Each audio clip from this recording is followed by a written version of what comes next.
5 months ago, I finally brought my daughter Elara home. 5 months of pure, unadulterated joy. But getting to this point was a nightmare, a descent into a psychological battle orchestrated by my own sister, Bethany. She almost stole my baby and then tried to erase me from her life. And even now, the ghosts of her lies still linger.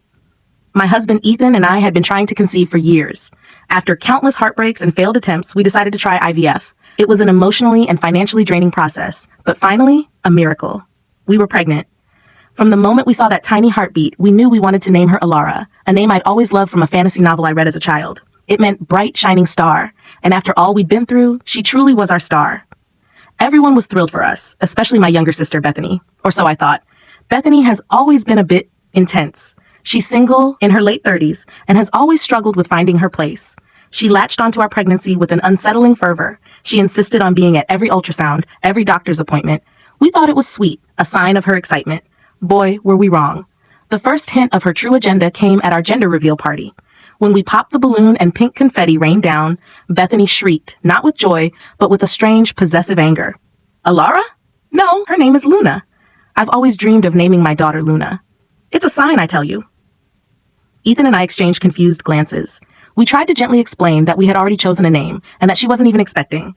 But Bethany was having none of it. She stormed out, yelling about how we were stealing her destiny. We dismissed it as a momentary tantrum, a sign of her unfulfilled desires. We couldn't have been more naive.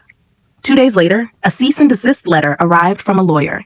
It demanded we relinquish the name Elara or face a lawsuit. The letter claimed Bethany had prior artistic rights to the name and that my choice was a deliberate infringement on her emotional and intellectual property. We laughed it off, thinking it was a ridiculous bluff. Our lawyer friend confirmed it was baseless. You can't sue over a baby's name. We tried to talk to Bethany, to reason with her. My parents called an emergency family meeting. Bethany sat there, her face a mask of icy determination. This is my dream, she declared. My Luna. You have no right to take it from me. My life has been nothing but disappointment, and this is my one chance at happiness. We explained that a name couldn't be stolen, that our baby was ours. When we stood our ground, she issued an ultimatum. Give her the name, or she would cut all ties. We told her to do what she needed to do. She scoffed. Fine, you can have your stupid Elara. We thought that was the end of it. We were so wrong. For the next 3 months, Bethany was silent. We breathed a sigh of relief, thinking she had finally accepted it. Then came my Labor Day. It was chaotic, intense, everything you expect. I was pushing when suddenly the delivery room door burst open. Bethany stood there, beaming, holding a tiny custom-made onesie that read, Luna. She's here, Bethany shrieked, eyes wide with a manic glee. My Luna is here. Ethan, utterly bewildered, asked what she meant. Bethany simply patted her flat stomach. I'm pregnant too. You said I couldn't have the name because I wasn't pregnant, so I fixed it. Problem solved. The nurses and doctors stared. Security was called and Bethany was escorted out, screaming about fairness and the universe's plan. An hour later, I held my beautiful baby girl for the first time. She was perfect. But the peace was short-lived. A nurse returned, looking uncomfortable. There's a problem with your daughter's birth certificate. It says her name is Luna. Ethan, ever the protector, immediately investigated. He discovered that while I was in active labor, Bethany had managed to formally attempt to change our daughter's name on the hospital's official documents. The hospital corrected it, but the message was clear. Bethany was determined. The next morning, while I was still recovering, my parents called. Bethany was in the hospital, seriously injured. It turned out she had woken up at 5 a.m., filed paperwork for her name claims, and then spent the entire day driving around to every courthouse in the state, trying to find someone who would legally give her the name Luna. She'd barely slept, eaten, or drunk anything all day, which left her so exhausted and dehydrated that she suffered heat stroke before collapsing on the courthouse steps. She fell face first and began to miscarry. She was rushed to the nearest hospital, where she was given IV fluids and nutrients. As soon as she came to, she called me directly. She screamed at me for making her go to the hospital, for forcing her to fight for what was rightfully hers, for killing her baby. Luna was mine, she sobbed. How does it feel to know an innocent baby died because of you? I hung up, my hand shaking. 3 weeks later, as I was nursing Elara, Ethan's phone rang. It was Child Protective Services, CPS. Someone had reported us for child abuse and neglect. The social worker rattled off a list of chilling accusations. Ethan was painted as violent, with an old arrest record for a bar fight when he was 17. My father, who was living with us temporarily, was cited as a threat due to an old teaching scandal where he was accused of improper conduct by a student before the student confessed to lying. They even mentioned our house wasn't safe for a newborn. Still reeling from the call, my neighbor texted me screenshots from our local Facebook group.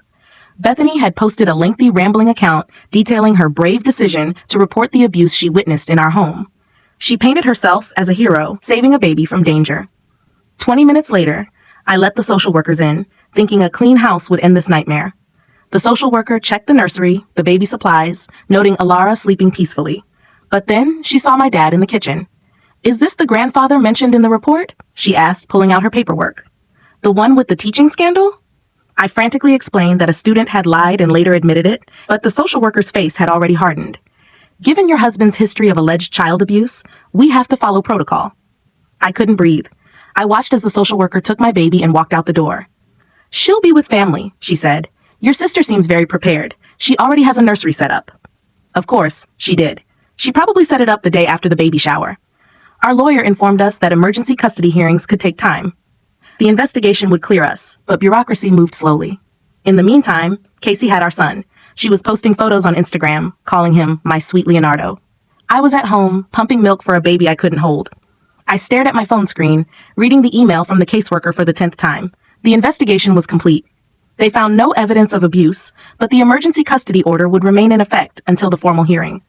This could take weeks, even months. My sister had my baby. The doorbell rang. I dragged myself off the couch, still in the milk-stained shirt I'd worn yesterday. My neighbor, Mrs. Albright, stood there holding a casserole dish. "I saw what happened," she whispered, looking around nervously. "The woman who took your baby was here last week, asking questions about you." I just thought she was a concerned aunt. My hands trembled as I took the dish. What kind of questions? About our daily routines? If Ethan was home a lot? If my dad helped with the baby? She even asked if I ever heard you two arguing. She shifted uncomfortably. "I told her you were wonderful parents. I'm so sorry. I didn't know she was gathering ammunition." After she left, I called our lawyer again. He explained that in emergency custody situations, family placements were prioritized. Since Bethany had prepared a nursery and passed a home inspection, she was deemed suitable. The fact that she had planned it all out was irrelevant without proof. Ethan came home early from work, his face grim. His boss had called him after seeing Bethany's Facebook posts. Even though Ethan explained the situation, the damage was done. People were whispering. His previously insignificant juvenile record suddenly made him dangerous in light of the allegations. That evening, my mother called. Her voice was strained. "I went to see Bethany. She's dressed the baby in brand new clothes. She's calling her Alara, and she won't let me hold her unless I call her Alara too." "Did she say anything about giving her back?" "She just said, you should have given me the name." She kept saying how this was meant to be, that losing her baby was a sign that Alara was her destiny. My mom's voice cracked. "I don't even recognize my own daughter anymore." That night, I pumped milk again, adding it to a freezer that was filling with each passing day. My body hadn't registered that my baby was gone. Every 3 hours, like clockwork, I felt the milk letdown reflex and had to pump or risk mastitis. Each session was torture, a physical reminder of what I had lost. The next morning, I decided to document everything. I created a timeline, starting from the baby shower, including every interaction, every threat, every manipulative move Bethany had made. Ethan helped me gather screenshots of social media posts, particularly those from before Alara was born, where she talked about her future baby, Luna. My father, who had been quiet since the CPS visit, finally spoke up at dinner. I keep thinking about that teaching scandal. Even though Sarah admitted she lied, it's still on my record, just like Ethan's bar fight. These kinds of things follow you forever. He pushed his food around his plate. "Maybe I should move out temporarily. It might help your case." "Absolutely not," Ethan said firmly. "We're not letting her break this family apart. We didn't do anything wrong." But in the dark hours, doubt seeped in. What if the social worker was right to be concerned? What if our past mistakes, even if cleared, made us unfit parents? I found myself questioning every parenting decision I'd made in Alara's 3 short weeks. On the 4th day of our separation, I found myself driving past Bethany's apartment complex. I hadn't planned to stop. I just needed to be near my baby. But then I saw her car wasn't there. My heart pounded. I called my mom. "Oh, she mentioned taking Alara to baby yoga this morning," my mom said. "She's really embraced this auntie role." Auntie Ro? She was calling herself her aunt? Well, what else could she say? The rage bubbling inside me was volcanic. I drove to the baby yoga studio and peered through the window. Bethany was holding my baby, surrounded by other mothers, oblivious that they were witnessing a kidnapping in slow motion. Alara was fussy, probably hungry. Was she getting formula? Was Bethany giving her the pumped milk I sent through my mom? I wanted to burst in, to scream the truth, but I knew it would harm our case. Instead, I took photos through the window. Evidence. Everything was evidence now. Our lawyer called that afternoon with mixed news. The good news, we had a court date. In 3 weeks. The bad news, Bethany had filed for temporary guardianship, citing the ongoing investigation and the instability of our family. She can't do that. She can try. I wondered what possessed someone to concoct a kidnapping plot around a baby name. Bethany's timing here seemed far too perfect. The nursery already set up, knowing exactly which legal procedures to pursue, all the necessary documents in place. She was claiming my mental health was unstable due to postpartum depression, that I had hung up on her when she miscarried, demonstrating a lack of empathy. She was building a case that she was a more suitable caregiver. I threw my phone across the room. It hit the nursery door, which had been shut since Alara was taken. I hadn't been able to bring myself to go in there. Her scent was still in my mind. That sweet baby smell, seeping through the void where my arms should be holding her. Ethan found me an hour later, on the nursery floor, surrounded by Alara's unworn clothes. "We'll get her back," he said, pulling me into his arms. "She can't keep this up forever. The truth will come out." But would it? Bethany had always been the master manipulator of our family, the one who could cry on cue and twist any situation to her advantage. Even now, she was probably concocting some story about how she had protected Alara from a dangerous situation. My milk supply started to dwindle from the stress. The lactation consultant I called said it was normal when separated from the baby, but I still pumped regularly. It was the only thing I could still do for my son. My mom picked up the milk every 2 days to take to Bethany, who accepted it with a show of fake gratitude and genuine smugness. "She's redecorating her nursery," my mom said after one visit. "She says yours wasn't stimulating enough for proper development. She's bought all these educational toys and hired a sleep consultant." The irony was glaring. Bethany, who had gotten pregnant out of spite and miscarried due to her own recklessness, was now playing super aunt to my baby. She was living out her Luna fantasy with my Alara, named after my deceased best friend, who would never get to meet her namesake. I started visiting the CPS office every day, bringing new evidence each time. The social worker, Miss Reynolds, was professional but clearly overwhelmed. Her desk was piled high with files, each representing a family in crisis. She reminded me that while the investigation had cleared us, the final custody decision would be made by a family court judge. But what about my sister planning all of this? I asked for the 100th time, without proof of malicious intent. It's considered a good faith report. She saw what she believed to be warning signs and reported them. An immediate family member being willing to provide care during an investigation is actually considered a positive. I wanted to scream that there was nothing positive about this nightmare, but I bit my tongue. Emotional outbursts would only fuel Bethany's narrative of postpartum depression. By the second week of our separation, Ethan's work situation deteriorated. A client had Googled him and found Bethany's Facebook posts. Even if they were lies, the damage to his reputation was real. His boss suggested he take some time off until things blew over. It was unpaid leave we couldn't afford, especially with legal bills mounting. My father's situation wasn't any better. He'd gone back to substitute teaching to help with expenses, but the CPS investigation had been heard. Even though he'd been cleared in the original scandal years ago, the new allegations brought everything back up. The school district quietly removed him from the substitute list. Bethany, meanwhile, was thriving. Her Instagram showed daily updates of her Luna reaching all her milestones. The first smile I missed, the first time she held her head up, which I missed. She'd even started a mommy blog about unexpected parenthood and family stepping in. The hypocrisy was stifling. She wrote about the importance of stable homes while actively destroying ours. She lectured about putting children first while traumatizing a baby by separating her from her mother. Every like and supportive comment on her posts was a knife twisting in my gut. I screenshot everything. Every post, every comment, every photo where she called her my Luna. The pile of evidence grew each day, but would it be enough? The family court system moved at a glacial pace while my baby grew and changed without me. 3 days before the hearing, disaster struck. I had gone to the grocery store, trying to maintain some semblance of normal life. When I returned, Ethan was on the front porch with 2 police officers. My heart stopped. "There's been another report," he said, his voice choked. "Someone called for a wellness check, said they were concerned about my mental health, that I'd been making threats." The police officers were professional but thorough. They asked about weapons in the house, my mental health history, if I had threatened Bethany. Of course, I hadn't, but someone had called, claiming to be a concerned neighbor who heard violent threats. We knew it was Bethany, but proving it was another matter. The wellness check would go on my official record. Another black mark against us, another piece of her carefully constructed narrative that we were unstable and dangerous. That night, I finally broke down completely. The ugly, guttural sobs that had been building for weeks erupted. Ethan held me as I cried, gasping between sobs about missing Alara's first weeks, about my arms aching to hold her, about the sheer injustice of it all. "She's winning," I panted through my tears. "She's taking everything." "No," Ethan said firmly. "She's desperate. The wellness check, the social media campaign, it's all because she knows the hearing is coming up. She knows the truth will come out." But I wasn't so sure anymore. The truth seemed like such a fragile thing next to Bethany's intricate web of lies. She had weaponized our love for our daughter against us, turned our past mistakes, even cleared ones, into present dangers, and cast herself as the hero of a story where she was, in fact, the villain. I couldn't sleep the night before the hearing. I stood in Alara's room, which I could finally bring myself to enter, and vowed to her that I would fight, not with lies or manipulation like Bethany, but with truth, with love, and with the relentless determination of a mother separated from her baby for far too long. Tomorrow, the battle to bring her home would begin. I just prayed it would be enough. The morning of the hearing arrived, a sickening mixture of hope and dread. I carefully dressed in my most conservative outfit while Ethan adjusted his tie for the 5th time. My father insisted on coming, despite our objections about how it would look. We arrived at the Family Services building an hour early. Our file of evidence was clutched tightly in my trembling hands.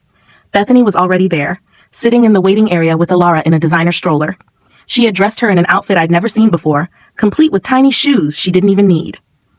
My body immediately reacted, my milk letting down at the sight of my daughter, even with my efforts to dry up.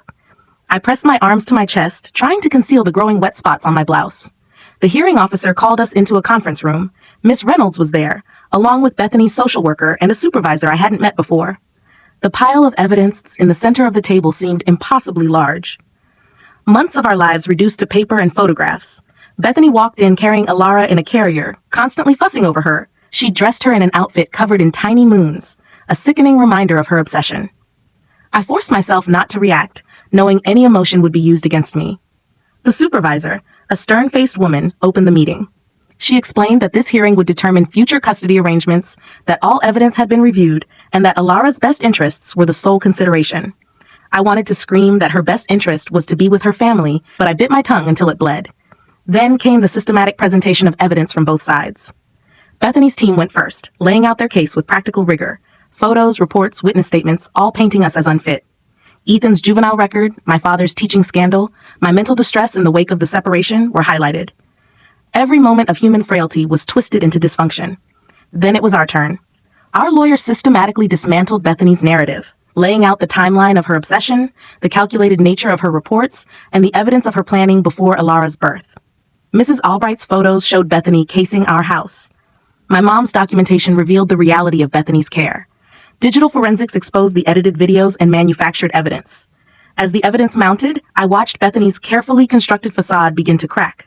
Her supporters couldn't hear what was being presented, but she could. Her face flushed when our lawyer displayed the texts where she bragged about her plan to steal Alara. She squirmed uncomfortably when the recordings of my mom calling her mom were played. The supervisor, no longer accepting superficial explanations, began asking direct questions. She wanted to know why Bethany had set up a nursery before reporting abuse, why she had consulted adoption lawyers while claiming to be a temporary caregiver, why multiple nannies had left due to ethical concerns. Each question chipped away at Bethany's heroic story. Then came the moment that changed everything. The supervisor pulled out a document we hadn't seen before. CPS, after receiving our evidence, had conducted their own investigation, interviewing former nannies and delving into Bethany's social media history. Going back years, they found posts from 5 years ago where she talked about naming her future daughter Luna and sharing nursery plans that were identical to the one she had set up. Even more damning, Bethany had been in contact with multiple fertility clinics in the weeks between the baby shower and her pregnancy announcement. She had pursued aggressive vaccination treatments, maxing out credit cards in a desperate bid to get pregnant immediately. The timeline proved she had gotten pregnant specifically to claim the name Alara. The supervisor's voice, addressing Bethany directly, was harsh. The investigation has uncovered a pattern of manipulation and deceit that is inconsistent with the best interests of the child. While the initial removal was done according to protocol, based on the reports presented, it is clear that these reports were fabricated as part of a larger scheme to gain custody. Bethany's composure finally shattered. She burst into tears. Not the rehearsed tears of her performances, but raw, ugly sobs. She rambled about how unfair it was, how much she loved Luna from childhood, how she had dreamed of having a daughter with that name since she was a little girl. She accused me of stealing her dream, of forcing her to take extreme measures. The more she spoke, the more unhinged her voice became. She revealed details we hadn't known, like hiring someone to plant evidence in our house during a planned visit. She admitted to coaching witnesses on what to say. She even confessed to intentionally getting pregnant after the baby shower, seeing it as her only chance to claim the name. Her supporters, who could hear her through the thin walls, began to stir as the reality of what they had been supporting dawned on them. When Bethany's meltdown ended, the waiting room was empty, save for our family. The supervisor called a recess. When we reconvened, the decision was swift. The emergency custody was immediately rescinded. Alara would be returned to us that day. Bethany would only be allowed supervised visits until she underwent a comprehensive psychological evaluation. The fabricated reports would be referred for criminal investigation. But the supervisor wasn't finished. Addressing us directly, she acknowledged the system's failure to protect our family from manipulation. She promised a comprehensive review of procedures to prevent similar situations. She also recommended we pursue a civil lawsuit against Bethany for the documented damage to our reputation and livelihoods.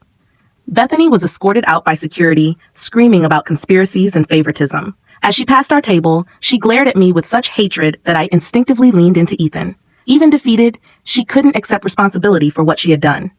An hour later, I sat in a small room as a social worker handed Alara to me, 5 months after she'd been taken.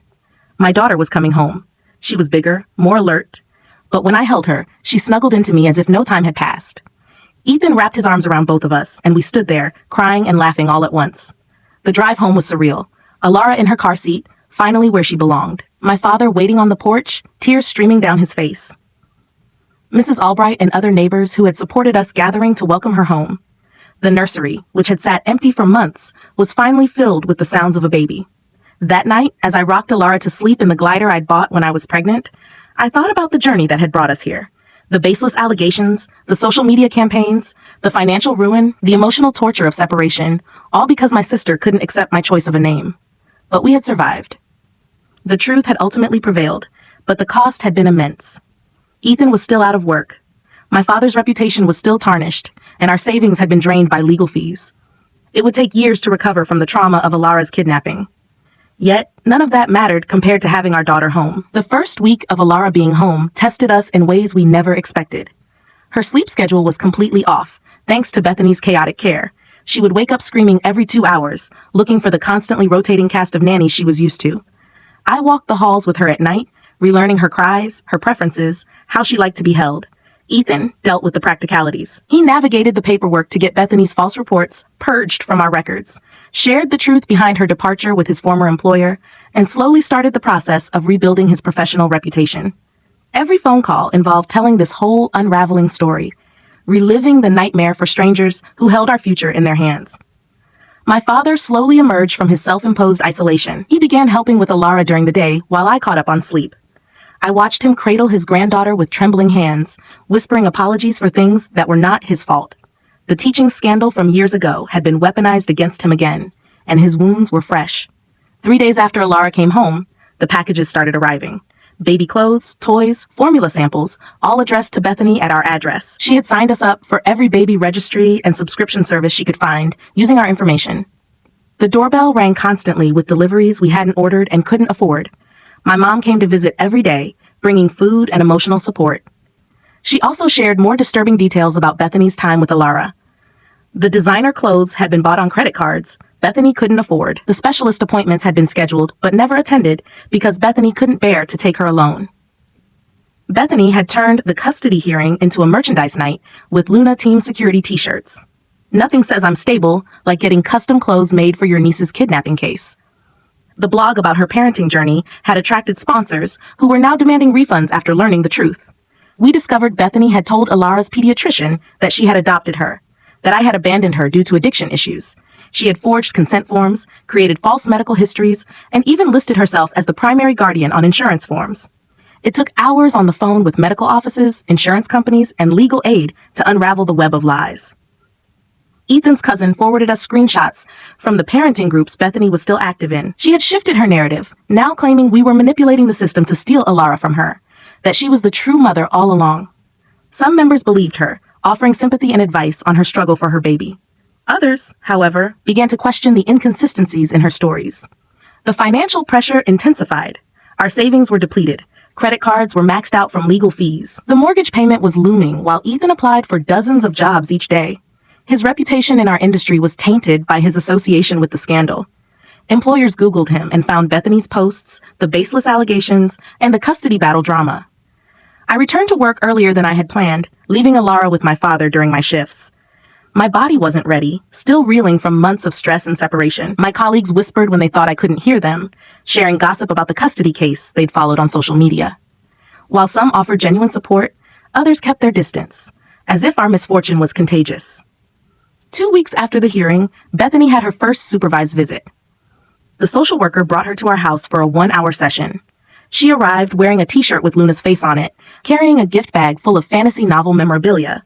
When I placed Alara in her arms, she immediately began calling her Luna, claiming it was a better nickname. The visit quickly devolved. Bethany criticized how we decorated the nursery, implied Alara looked thinner, and hinted that we weren't stimulating her development properly. When she started throwing a tantrum, she claimed she was upset because we were provoking her against her. The social worker took notes, professionally neutral, but clearly concerned by Bethany's behavior. After she left, I noticed she had hidden notes in various places around our house during her bathroom breaks. Messages slipped behind picture frames, tucked inside books, shoved under couch cushions. They all said different versions of the same thing.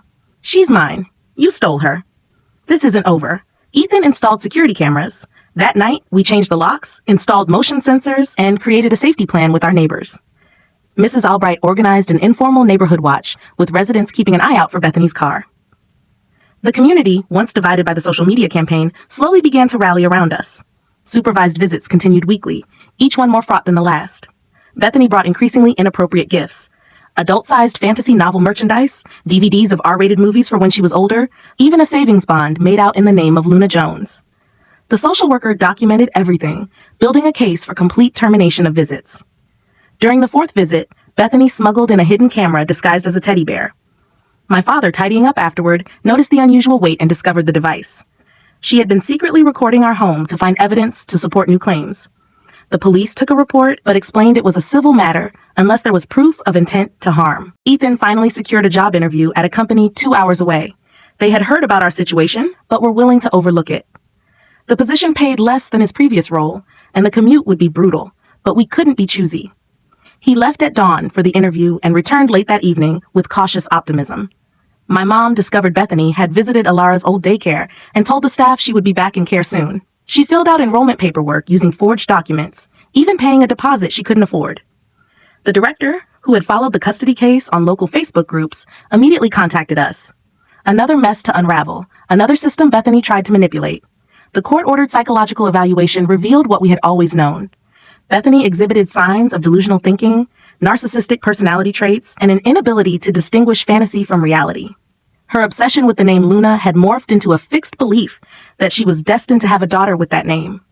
The evaluator recommended intensive therapy and suspension of visits. Bethany's reaction was predictable, but exhausting. She created new social media accounts to bypass blocks, posting videos claiming the evaluation was biased, and starting a petition for Luna to be reunited with her true mother. Each piece of content required individual contact with every platform to get it removed. Every post had to be documented for our growing harassment file. Ethan got the job. Despite the challenges it would bring, the relief was immense. We would have health insurance again. We would have a steady income to rebuild our savings. My father offered to continue watching Alara during the day. Despite the depression brought on by his public humiliation, he was determined to be useful. 3 months after Alara came home, we attended a neighborhood barbecue. Some neighbors avoided us. Others offered quiet support. The children who used to play in our yard were no longer allowed inside. Their parents were influenced by the lingering doubts from Bethany's campaign. Determined to reclaim our place in the neighborhood, we smiled through the awkwardness.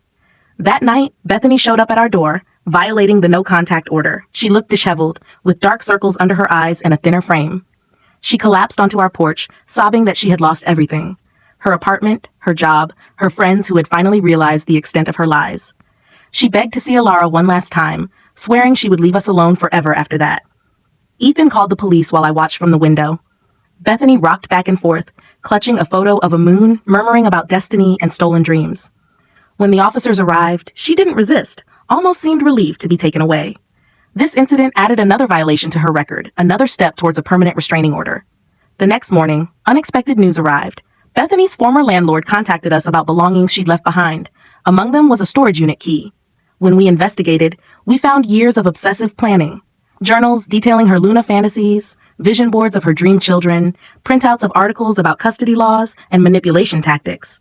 Evidence of a delusion we had never fully grasped for a decade. We turned everything over to the authorities, hoping it could help prevent her from targeting another family. The detective assigned to our harassment case seemed shocked by the extent of her obsession. He spoke of similar cases he'd seen and reassured us that we had done everything right in documenting her behavior. 6 months passed. Ethan settled into his long commute, finding podcasts to make the journey bearable. My father began volunteering at the library, slowly regaining his confidence away from teaching. I returned to work full-time, cherishing the evenings I spent with Alara even more after our separation. The financial strain slowly eased, though it would take years to pay off the debt. Bethany's supervised visits never resumed. She was ordered to complete therapy before any contact was considered, but she refused to acknowledge any wrongdoing. My mom heard through family gossip that she had moved to another state and was telling people there about the daughter who had been stolen from her. Though authorities had been notified, the cycle, it seemed, continued elsewhere. Alara grew and thrived, unaware of the drama that had surrounded her first few months. She learned to crawl in the nursery Bethany had deemed inadequate. She took her first steps in the home Bethany had tried to take her from. Her first word on a quiet Sunday morning was "Dada," directed at Ethan. Simple moments made precious by how close we came to losing them. The community slowly forgot the scandal, moving on to new gossip. Some relationships never healed. Trust was eroded by how quickly people believed the lies. But we had found our true supporters, those who stood by us in the moments that mattered. Mrs. Albright became Alara's honorary grandmother, spoiling her with homemade treats and fierce protection. A year after the custody battle ended, I finally walked into Alara's room without feeling the ghost of those empty months. The room was filled with toys, books, evidence of a well-loved and thriving child. I picked up the stuffed moon plushie my best friend's mom had sent when she heard the birth announcement, and I told Alara the story I'd always planned to tell her about the friend she was named after. Ethan found me there later, Alara asleep in my arms. We sat together in the approaching twilight. No words were needed. Our daughter was home. Our family, against all odds, was intact. The scars would always be there. The trust was harder to come by. Our innocence lost. But we had broken free from Bethany's obsession. We had protected our child. We had found a strength we didn't know we possessed. That night, as I laid Alara in her crib, I thought about the name that had started it all. A simple choice to honor a lost friend that had led to such immense chaos. But watching my daughter sleep peacefully in her own room, safe and secure, I knew I wouldn't change a thing. She was Alara, named for love and memory, not for an actor or someone else's fantasy. The future stretched ahead, with its ordinary challenges: teething, potty training, school decisions, mundane parenting worries that felt like gifts after what we had endured. Bethany remained a shadow on the periphery, a cautionary tale about obsession and entitlement. But she no longer held power over our lives. We had learned to document everything, to trust cautiously, and to cherish the ordinary moments others took for granted. Our daughter would grow up knowing she was fought for, protected, and loved beyond measure. That was the only truth that mattered.